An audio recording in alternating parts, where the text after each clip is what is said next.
Next on stage is the one and only Dion Williams.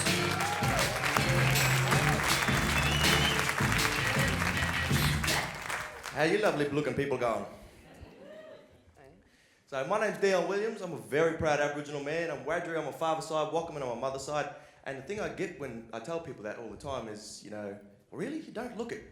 I can't help myself when I turn around and say, well, you didn't look like a rude prick, but here we are. The second thing I get all the time is Greek. I'll either be asked if I'm Greek or people will just come up and start talking fluent Greek to me and I'm stuck standing, what the fuck did you just say? So I made my best friend teach me some Greek. This was good and very bad. The only thing that stuck was Tika ni sagapimu. Sounds really good, eh? It's a pickup line. First person he gets me to use it on is his mother. Joke's on him, because now he calls me daddy.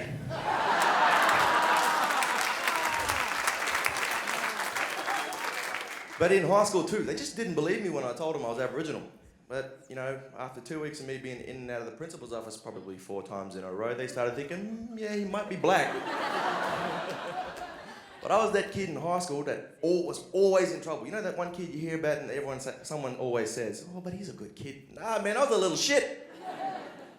I remember one time I got in so much trouble in high school, I did not want to go home. I was scared to go home. I started thinking, fuck it, I'm running away. Then I realized I can't do shit for myself. So I got home before Dad, and I'm thinking, oh, this isn't too bad. He's not here to curse me yet. And 4 o'clock roll around, Dad comes through that door. I'm thinking, time for bed, eh? He walk in, Dion, I want to have a chat to you, mate. That's when I knew I'd fucked up, because Dad only ever said that when he was serious. So what I actually did was, I stole a box of Snicker bars from the canteen in school. Doesn't sound that bad. It was during reconciliation week.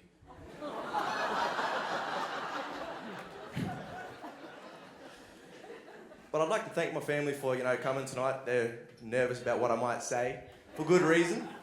You've given me plenty of stories over the time, and, some I'll never repeat.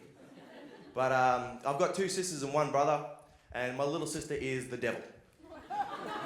She will let me get cursed for something that she did and sit on the other side of the room, cover her mouth and sit down, laugh and look at me and just stare at me. My older sister is usually the one doing the cursing. She means well most of the time, especially when she tries to cook. Last time she cooked, she made tuna bake, and this was like chewing fucking cardboard. So I smashed 3 plates just to keep her happy.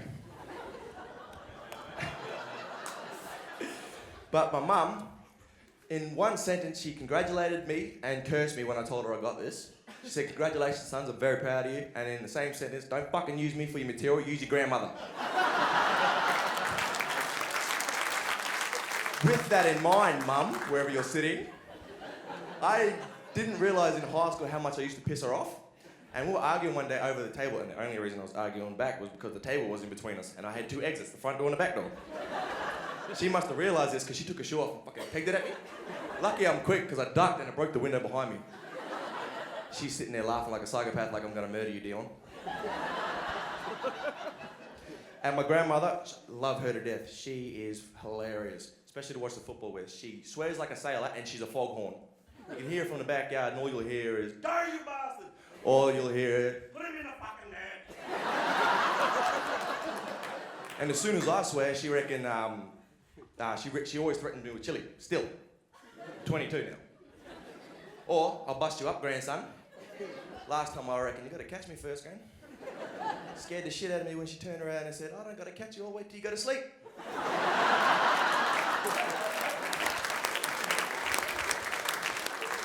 But my mother just come home from Townsville, that's where my grandmother lives, and first of all, anyone up in Queensland, with mob up in Queensland who were affected by the cyclone, I want to say I wish they're all safe. Hope they're all alright. But first I heard of the cyclone, I was on the phone to Mum. And Mum and my grandparents out in the backyard getting pissed. She's saying, Debbie coming to Townsville. I said, I'm thinking my nan's sister, Auntie Debbie. And don't get ahead of me. Don't get ahead of me. And Mum reckoned, nah, cyclone. So I turned around and said, what's the difference? Thank you very much, and Dion Williams. Love you very much. The very funny Dion Williams!